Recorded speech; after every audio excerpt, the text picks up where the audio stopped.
Judge. And if you missed my opening statement last night, shame on you. But luckily, we're going to give you another chance right now. Take a look. And now to my open. The presidential election in 38 days now comes down to the battle of political corruption versus truth, where one candidate chooses political correctness, the other brave enough to state the obvious.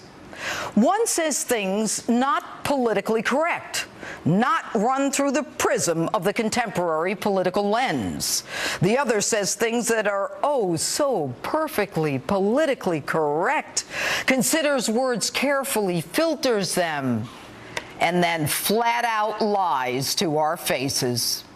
All the while, anarchy on our streets, riots against the one line of defense that separates us from chaos, kids shot on playgrounds with little notice, and virtually the same number of people killed in one city, Chicago, than died in the Iraq War. And now global terrorism enters the homeland. One candidate sees the turmoil, the other says everything is great and life is beautiful, and prefers to talk about name-calling and the implicit bias that we have. Lester, I think implicit bias is a problem for everyone, not just police. I think, unfortunately, too many of us in our great country jump to conclusions about each other. And therefore, I think we need all of us to be asking hard questions about, why am I feeling this way? Isn't that nice?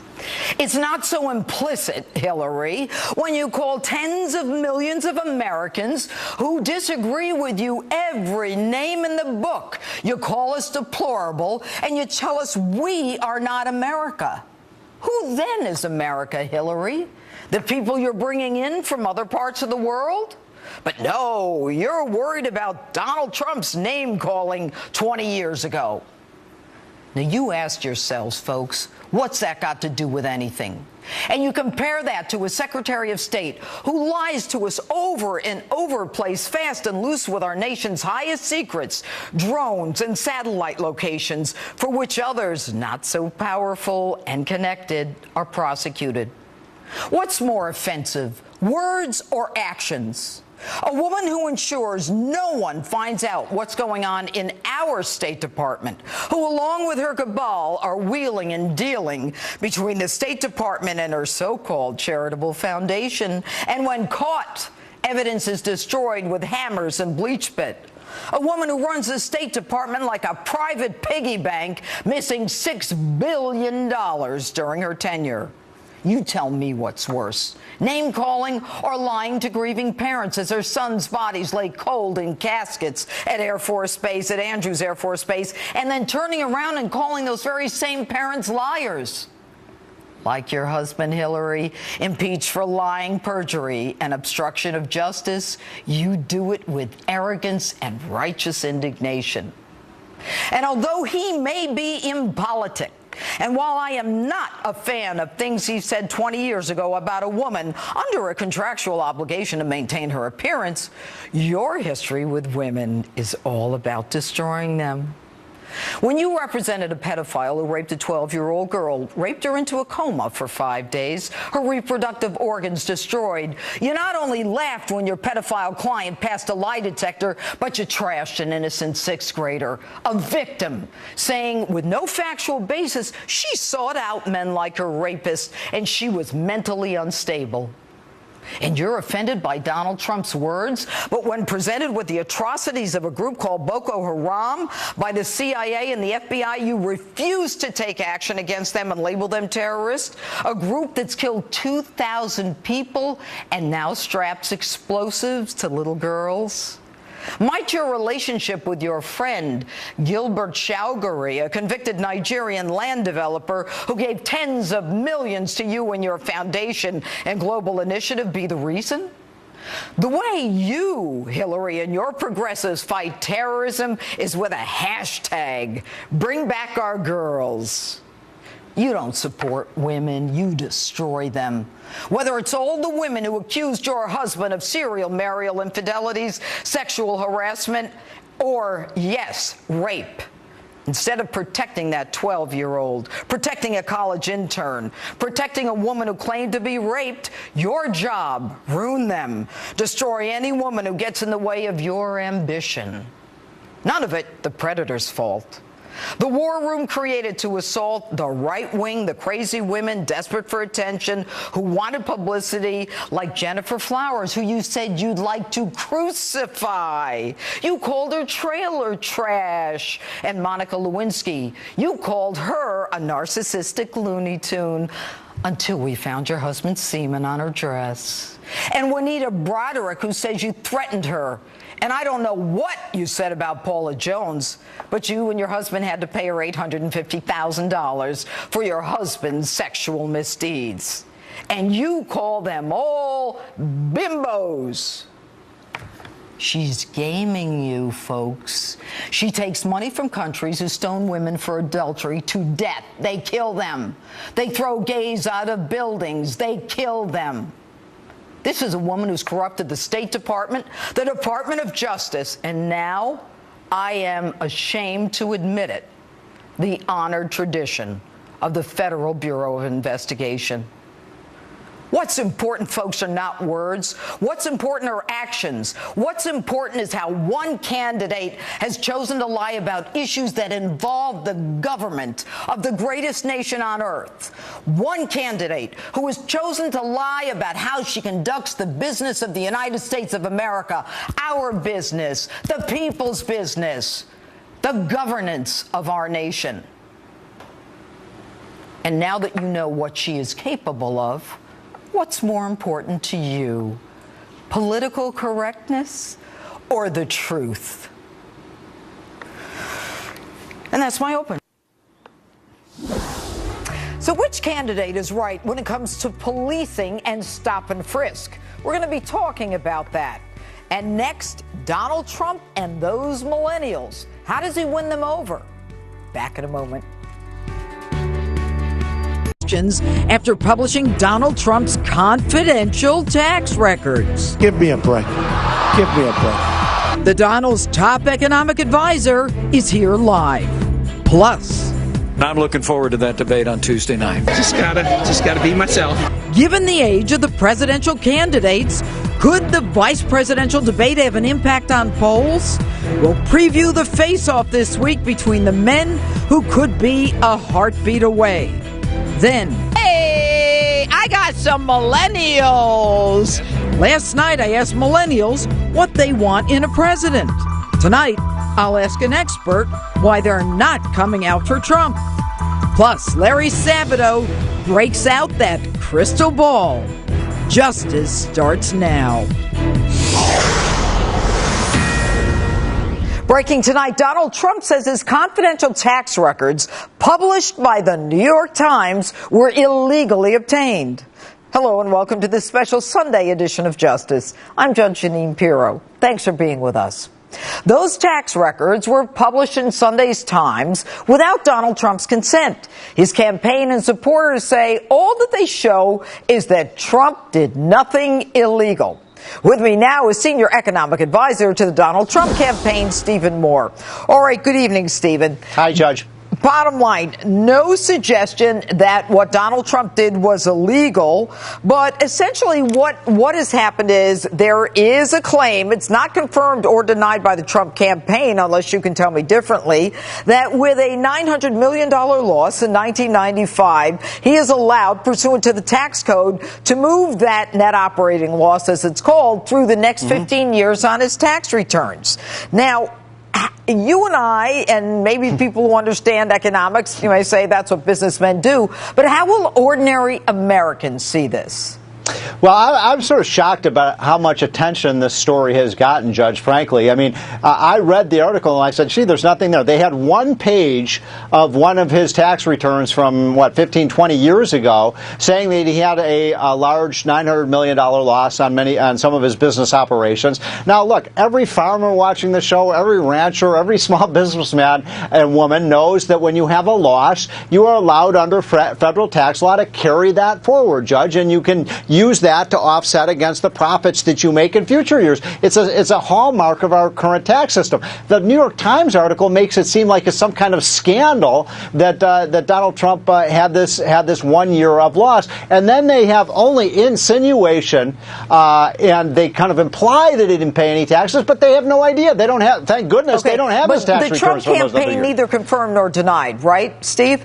Right. Well, but look, Donald Trump has not released his tax returns, rightly or wrongly. I happen to think it's nobody else's business. Let me ask but you there's something. no law. There's no law that says he has to do that. All right. 46% of Americans say, he probably should release his tax returns, and 52% think it's no big deal. Yeah. Does this change the public perception of the tax returns? And, at the end of the day, will it change things? Let me give you the best reason why Donald Trump, I think, would be foolish to release his tax returns. By the way, I've never talked about this with him, so I'm not making that. Thinks he should. But go ahead. Here's the most important reason. The left is obsessing about all of these issues that have nothing, the Miss Universe, this tax return story, because Hillary Clinton doesn't want to talk about the issues of the day. She doesn't want to talk about the economy. She doesn't want to talk about jobs. She doesn't want to talk about law and order. She doesn't want to talk terrorism. Steve, Donald Trump is given them the ability to not focus on that by talking about Miss Universe. That's right. He's got to be more disciplined, no question about it. But let me go back to your issue about whether there was a crime perpetrated here. There was a crime perpetrated. You know who it was, Well, Judge? I'm going to get to that. Hold on. I'm going to get to that. That was the person who released these. It appears what Donald did was legal, and even the New York Times admits that. But I want to refer you now to the federal code, which makes it clear. It's USC 7213. Yep. It's unlawful for any person to whom any return or information is disclosed in a manner unauthorized by this title, willfully to print or publish in any manner not provided by law. And this is a felony. So is the New York Times guilty of a felony?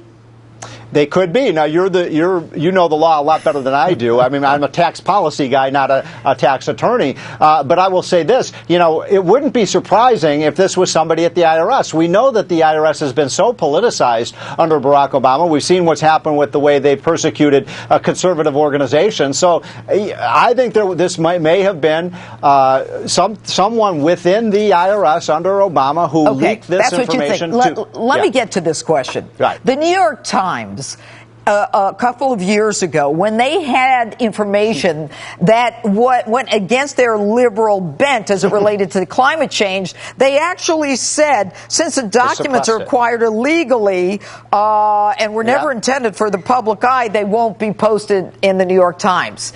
And isn't the New York Times showing that its bias is so obvious that it's reported that one of them said, we're willing to be prosecuted to get this out?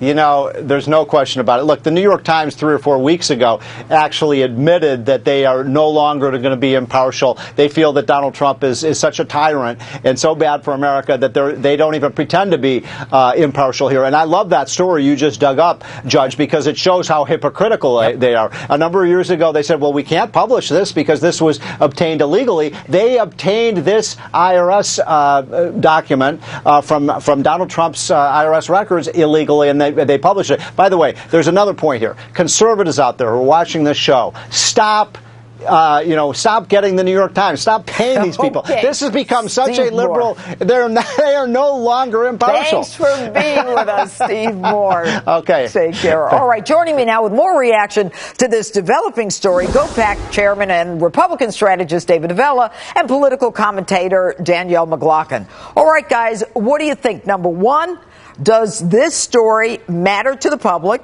And number two, did the New York Times commit a crime? I'll start with you, Danielle. There's no evidence that the New York Times committed a crime. I just read the statute to you. It's unlawful for any person to disclose information unauthorized regarding tax returns, and it's a felony. Right, and as you know, he didn't give them permission. He did not give them permission. There's probably a statute of limitations issue here. And I can't speak for the New York Times, but I'm not convinced that there's a crime here. Okay, Danielle, statute of limitations has nothing to do with it. They just released the information. Are you saying that they've had this for years, since 1995?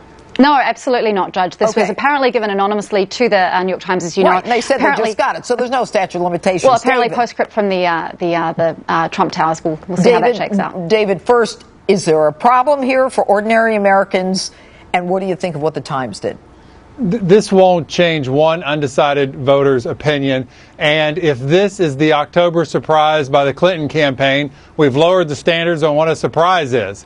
This is all, there's no new information here. Donald Trump has paid his taxes. Hillary Clinton's campaign says that. The person who has committed the crime here is the anonymous person who turned it over to the New York Times. Now, you can debate whether the New York Times is complicit in this, but the person who committed the crime isn't Donald Trump for the way he paid his taxes. The person is that turned him over to the New York Times. Right. And then there's also a question as to whether or not in publishing it, the Times is responsible. But Danielle, what are we saying here? Donald Trump was a businessman. He is allowed to take these offsets, net operating loss offsets. I mean, should he have said to the federal government, I want to pay you money, even though I don't owe you money, I want to pay you money? I mean, that's stupid, isn't it? I think there's a difference between what is legal and what is moral. And I think American voters want to see a leader that has carried their own water. If you're going to walk the talk, you should talk the talk. Sure, he took a huge business loss, and he did not pay, it appears he didn't pay taxes for 20-odd years. How do you know that? Well, I'm saying there's an appearance, and many tax specialists have said there's a reason that he's not releasing these tax returns. But no one's seen anything other than a page from the 95 return. Right, and tax specialists, and I'm not one, have said 20 years you can basically not pay the tax because you've taken such a huge loss. Right, you can move it forward. Right. David? Tax accountants make a living off making sure Americans pay what they need to pay, but get the maximum benefits to what the current tax code says. Let me also remind everybody, Judge, Americans vote with their pockets. And that's why Americans leave high-income tax states and move to low-income tax states. It's why states like Connecticut lose population and states like Tennessee pick up population because they don't have an income tax. Americans don't have a problem with using the tax system to their advantage. All right, David, I want to get to another question. And during the debate, one of the things that Hillary Clinton said, all of you watching tonight, to know that he's paid nothing in federal taxes because the only years anyone has ever seen were a couple of years, she was referring to 78 and 79 when he was trying to get a casino license. There's something in me that tells me she knew this was coming to the New York Times, and that's why she bumped it up in the debate. Do you think she knew, Danielle? I don't think she knew. I don't think she knew at all. I mean, I don't think she's probably surprised because most people who are watching a candidate who gave Mitt Romney a very hard time about his tax returns, who gave President Obama a huge amount of trouble for paying only 20% of taxes in his 2008 tax return. You know, he has put this, when he's been in the peanut gallery from the sidelines, he's been throwing shells and he's been giving people who are running for president a huge amount of trouble, and it's only fair, frankly, that it comes back to him.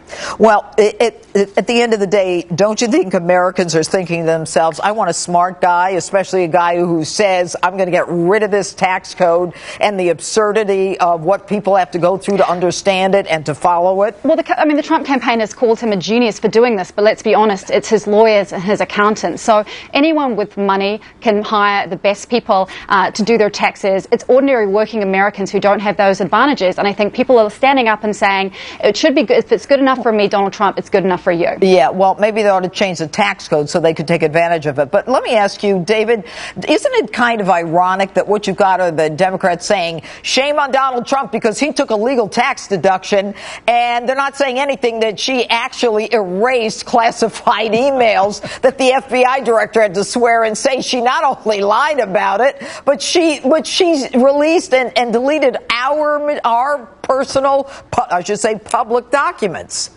Exactly, Judge. The Clintons have decided, the Clinton campaign has decided, we have to make him look like he has used laws to his advantage just as we have, so that we're all the same. We're all in this. And the reality is she has been doing this for 30 years in government. And you point out a number of great examples. There's all the advantages she did with the Clinton Foundation, how they used that to benefit themselves. So her strategy is now is that, well, you might say he's just as bad as I am. Let's muddy this all together. All right. And very quickly, because we got to go, another week of talking about his tax returns as opposed to the issues. Will the VP debate change it? Yes or no, Danielle? I think it will. I think okay. I think it will. No. No? Okay. Good to see you both, David Avella and Danielle McLaughlin. Thanks so much. And with just 37 days until Election Day, the polls continue to show an extremely tight race. Here with more, University of Virginia professor of politics Larry Sabato joins me now. Good evening, Professor. Thanks so much for being with us. How's the crystal ball? The crystal ball is, crowdy and cracked as it always is, but, we're making do. All right. So she has a 3-point bump after the debate. In a volatile race like this, does it matter? Is it permanent? I mean, does the VP debate affect it? Well, look, nobody knows whether it's permanent. You get a bump up after something good happens. She got a big bump up after the Democratic convention. As you know, it all faded. It took a while, but it all went away, and we were in a tied race. And then the first debate was judged by the polls that I saw as being favorable to Clinton, and she got a 3 or 4 point bump out of it. Although we haven't seen a lot of polls yet. In fact, the Fox poll was the only good national poll that I've seen. That came out Friday, so we'll see. Right. We have some background polls, state polls. All right, and what we're looking at, Hillary Clinton in a two-way race beats him, and Hillary Clinton in the 4-way race beats him as well. But let's talk about the fact that we've got this very unusual kind of sense of the electorate where they're like, you know what, I'm going to vote against that person as opposed to voting for my person. And so it's almost like it's not pro-candidate, it's anti the other guy. That's absolutely true. I think it was one of the Fox polls that showed 57% of American voters were saying they're not really going to the polls so much to vote for a candidate. They're voting against somebody they really don't want to become president. It's a phenomenon called negative partisanship. And frankly, Judge, we have such a deeply polarized electorate right now that is the way it's going to be for the time being. This election and maybe some future elections as well. All right. The recent comments that Hillary Clinton made about the basement dwellers, the millennials, and the fact that, they want free college tuition and it's a false promise. Millennials could be the turning group or the group that turns this election, yes? Well, they actually are a larger percentage of the vote than many people think if they turn out. And it's pretty clear that, at least to this point, Clinton has not been drawing nearly as strongly as Obama did twice. He got between 60 and 66% of the millennials in his 2 elections. So Clinton has a long way to go. Those comments won't help her. What is helping her is Bernie Sanders is out there defending her. So we'll have to see which one dominates in the end. All right. You know what the numbers are as it relates to the tax return release. Most people aren't bothered by it, although I don't know what was it, 49% cared about it, 42, whatever it was. Does this muddy up those waters? Do people say, now I really want to see them? Yes, supporters of Hillary Clinton and maybe some of the third-party people. Judge, there's one thing we've learned about the Trump campaign. Nothing he does is going to cost him a voter. Remember when he said, I could go out on Fifth Avenue and shoot somebody and I wouldn't lose any backing? Truer words were never spoken this year. So it's not going to cost him a vote. What it may do is help Clinton to excite parts of the Democratic coalition that haven't been very excited about her and maybe draw a few undecideds to her. We'll see how it plays out. And as it relates to women, very quickly, Professor, is she moving the needle at all regarding women voters? Well, we have, at least so far, you never know about Election Day, but to this point, we have the largest gender gap ever recorded in a presidential race. That is, women are wildly disproportionately supporting Clinton, and men are wildly disproportionately supporting Trump. I've said for years, men are from Mars and women are from Venus, and once again, we're proving it. All right. Professor Larry Sabato, thanks so much for being with us tonight. Thank you, Judge. Always enjoy it. And policing in America still ahead. I'll get to the bottom of the stop and frisk issue that's back in the news after the presidential debate. And next, speaking of debates, veteran Republican operative Brad Blakeman is standing by to preview the vice presidential showdown. I'll tell you why I think this could be the most important vice presidential debate in this country's history. Don't miss it. Justice rolls on in a moment.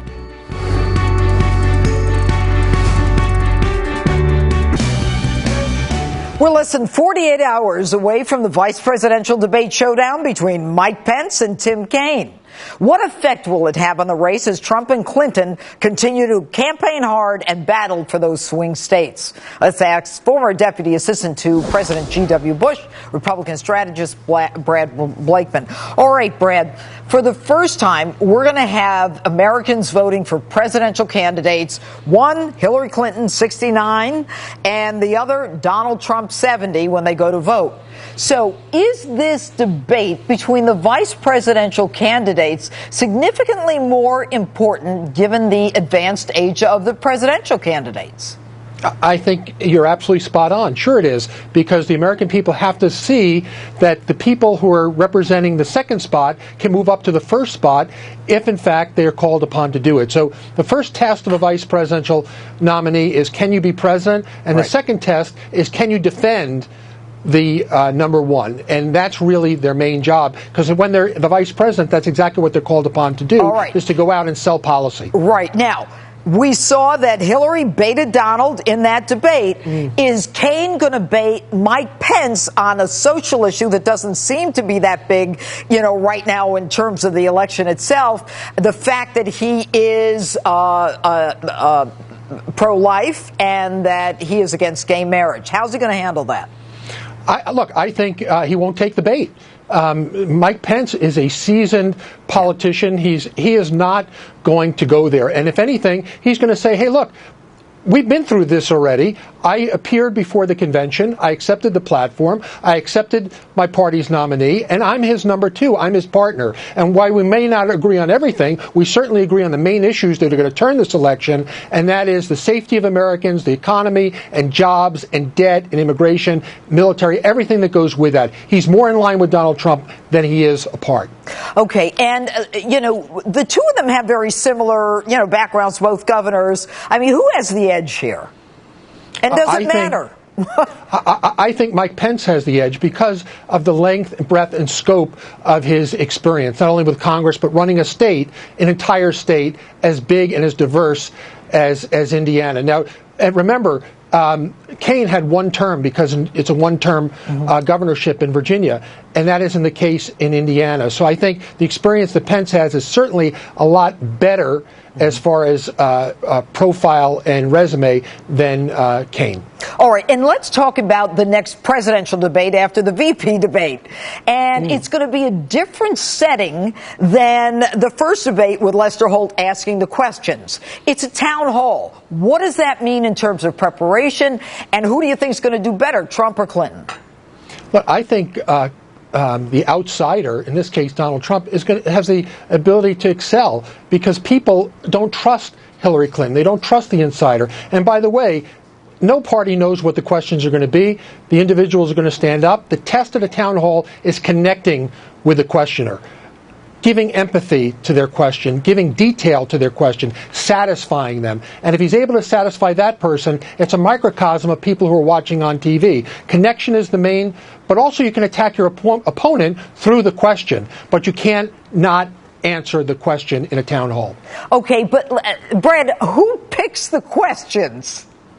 Well, that's a great question, and from what I understand is it's called through the two moderators, and they're going to pick the questions, and hopefully, unlike Lester Holt, who was the third participant in the debate, this will be a fair and balanced group of questions that will cover the scope of where we know this election will be decided, and that's basically on the economy. All right. I think that one's going to be fascinating. Brad Blakeman, thanks so much for being with us tonight. Pleasure. All right. It's the stinging political commentary that has America talking this weekend. I'll show it to you next, and I'll bet you're going to love it. And then I believe that the candidates need to do a better job at trying to gain the trust of the people of my age group, essentially because we're not really sure what's going to happen within the next 10, 15 years. Okay, so why aren't you voting for Donald Trump? Coming up. Live from America's News Headquarters, I'm Kelly Wright. Good evening. Here's what's happening. Powerful Hurricane Matthew is moving closer to Haiti. It's on course to reach the Caribbean country tomorrow before making its way to Cuba on Tuesday. Authorities warn that the Category 4 storm could cause flooding and landslides. Officials in Haiti are preparing. So far, they have set up more than 1,000 emergency shelters. Matthew is one of the strongest Atlantic hurricanes we've seen in years. And civil war rages on in Aleppo, Syria, after a ceasefire failed last month. Government forces there clashing with rebel troops in and around the city today. Now the United Nations is offering to help as the humanitarian crisis there deepens. The UN says hospitals are being wiped out. The European Union is offering more than $25 million in emergency aid. And that's a look at news. I'm Kelly Wright, back to Justice with Judge. And if you missed my opening statement last night, shame on you. But luckily, we're going to give you another chance right now. Take a look. And now to my open. The presidential election in 38 days now comes down to the battle of political corruption versus truth, where one candidate chooses political correctness, the other brave enough to state the obvious. One says things not politically correct, not run through the prism of the contemporary political lens. The other says things that are oh so perfectly politically correct, considers words carefully, filters them, and then flat out lies to our faces. All the while, anarchy on our streets, riots against the one line of defense that separates us from chaos, kids shot on playgrounds with little notice, and virtually the same number of people killed in one city, Chicago, than died in the Iraq War. And now global terrorism enters the homeland. One candidate sees the turmoil, the other says everything is great and life is beautiful, and prefers to talk about name-calling and the implicit bias that we have. Lester, I think implicit bias is a problem for everyone, not just police. I think, unfortunately, too many of us in our great country jump to conclusions about each other. And therefore, I think we need all of us to be asking hard questions about, why am I feeling this way? Isn't that nice? It's not so implicit, Hillary, when you call tens of millions of Americans who disagree with you every name in the book. You call us deplorable, and you tell us we are not America. Who then is America, Hillary? The people you're bringing in from other parts of the world? But no, you're worried about Donald Trump's name-calling 20 years ago. Now, you asked yourselves, folks, what's that got to do with anything? And you compare that to a Secretary of State who lies to us over and over, plays fast and loose with our nation's highest secrets, drones and satellite locations, for which others, not so powerful and connected, are prosecuted.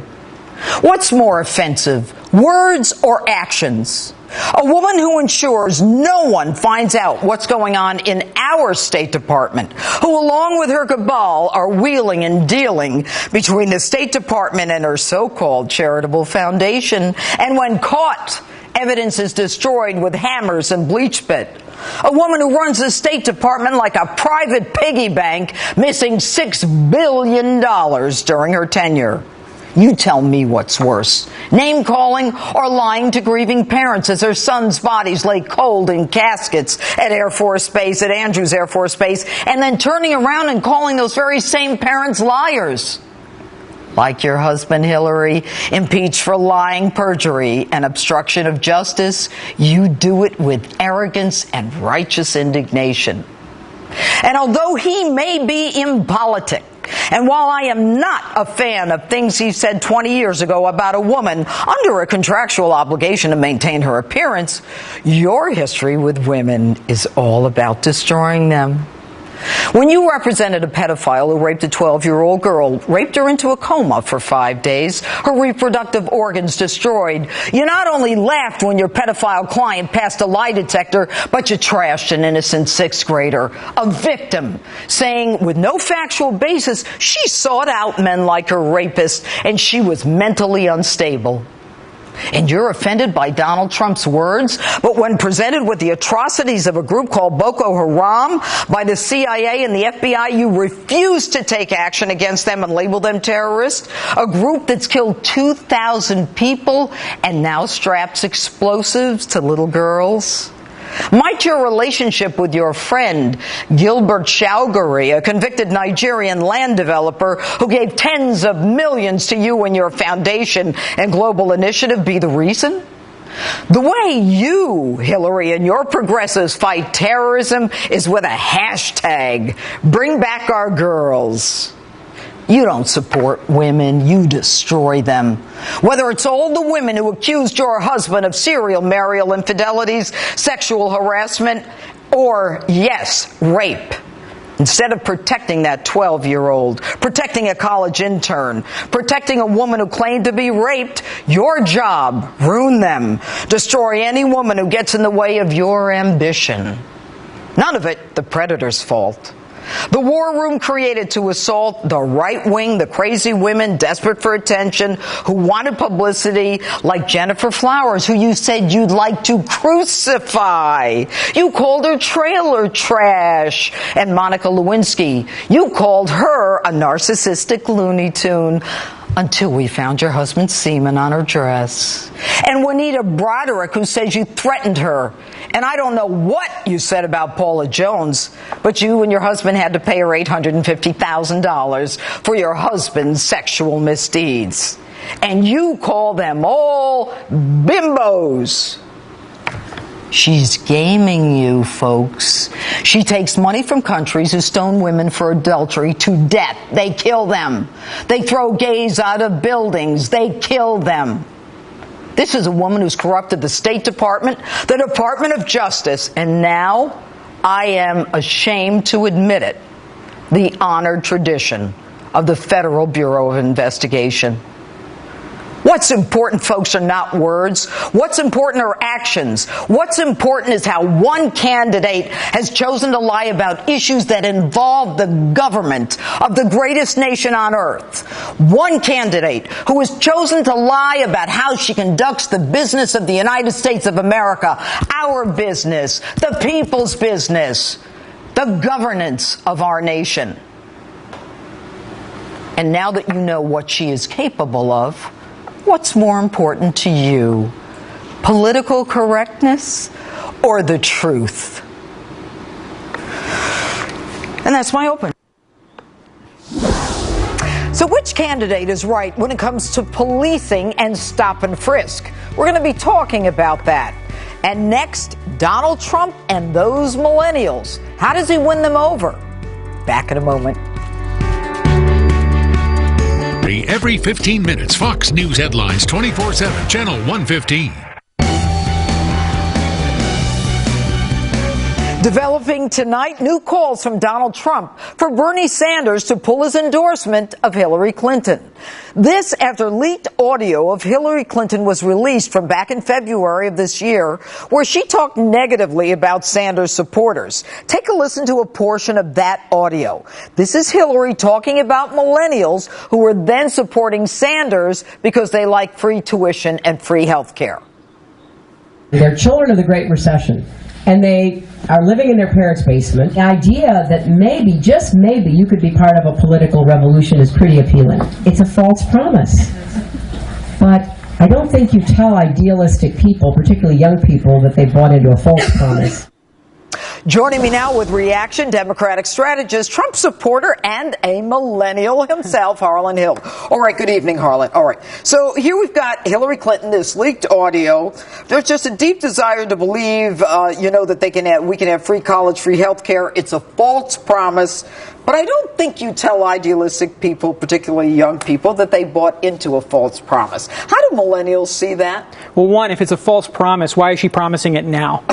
No, seriously, ask yourself that. And I think that just demonstrates that she's willing to say and do anything to get elected. She doesn't believe this. It's just like with TPP. She has backtracked and been on so many sides of different issues. I don't know where she really stands. Okay, so if I'm a millennial, and there are 83 million of them in this country, and she's calling me a basement dweller and saying, that you're stupid to believe this stuff, where's my loyalty now? Well, to an extent, she's right. Too many of my fellow millennials are living at home, and it's because they are victims of Obamanomics, economic policy that she promises to continue. I mean, it's stagnant economic growth. We're graduating from college with enormous debt, no job prospects. So she's right to an extent. Too many of us have been left behind by this economy, but it's ridiculous to think that her solutions are going to fix anything. Okay, but then doesn't that move them toward Donald Trump? Because in terms of the economy, he always beats her on that issue. If it weren't for the media, I'd say so.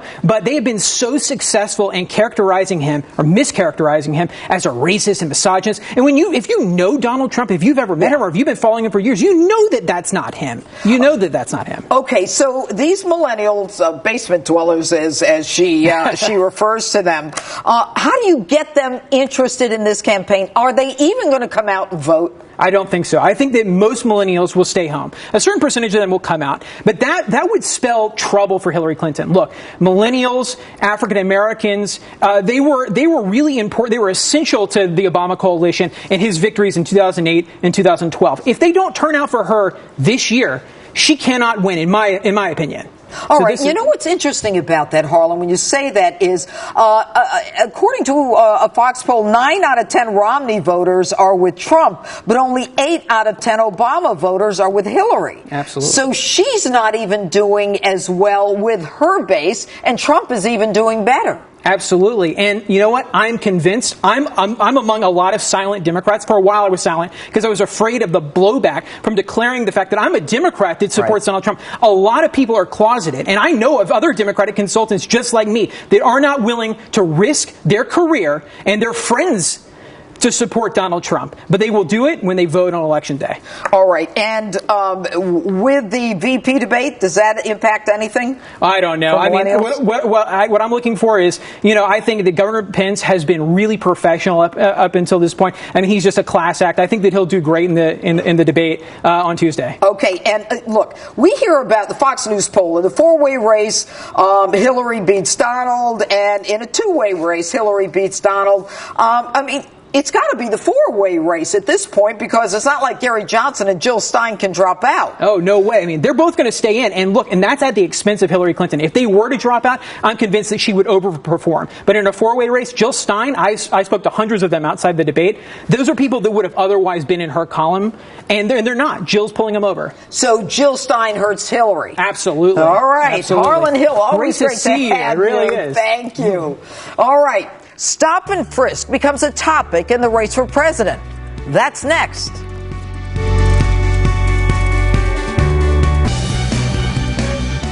Law and order policing. Issues that have always been a part of my job as DA and a judge. But they're now becoming huge in the presidential election. Specifically, Donald Trump's comments on stop and frisk, which he says is not unconstitutional. Joining me now is radio host and author of The Big Black Lie, Kevin Jackson. He's also a Fox News contributor. All right, Kevin, you and I both know that there is a United States Supreme Court case called Terry versus Ohio that says stop and frisk is constitutional. And yet we've got Lester Holt and Hillary saying that it's not. And Donald, who's not a lawyer, is saying that it is constitutional. You tell us what's the truth. Well, of course. Well, Donald Trump did his homework. He's right. Lester Holt was trying to run to Hillary's defense. And in fact, he set up a T-ball for Hillary to knock it out of the park. But not so much that, but for Donald to look bad with blacks by wanting stop and frisk. The fact of the matter is stopping frisk does save lives. There's no doubt about that. Hillary Clinton acts as if she cares about black people. She meets with Black Lives Matter. She goes to black churches and pretend that she cares. But when it comes to a real policy that actually does save lives on the street, then suddenly she's looking at the Constitution. The fact of the matter is, it was a T-ball question for her. All right, and the truth is that as it relates to stop and frisk, it's not so much that it is unconstitutional, because it is constitutional. Terry versus Ohio has not been overturned in any way, shape, or form, but it's in the implementation that if someone, for example, in a search warrant implementation, if you don't do it right, the results of the warrant, if you don't execute it right, then you don't get the evidence in. But they made it sound like, this is a racist issue and the cops are going after That's where I was blacks. headed. Right, that's where I was headed. The idea of stop and frisk being racial, see, that's a problem, Judge. When we start looking at things in terms of how many blacks have been implicated with stop and frisk, how many whites, how many Latinos, how many Asians, the fact of the matter is stop and frisk applies to everybody. And it has to do with a police officer who's been trained to look at something that is a little bit quirky or out of the ordinary, and he or she goes after something that generates suspicion, and they then stop the person. The reason why it's being implemented so much, as the left would call it disproportionately, is because there's a disproportionate amount of criminality in the black community. Blacks don't like to hear this, but the fact is, you see a 13-year-old kid on the street on the south side or the west side of Chicago, let me save you some time, folks.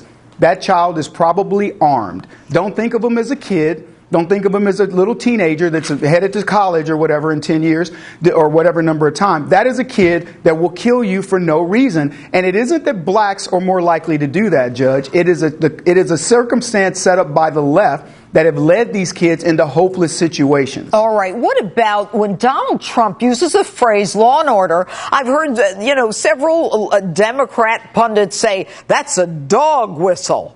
I mean, that's what I did for 30 years. I was kind of proud of it. And now it's a dog whistle to racism to say law and order?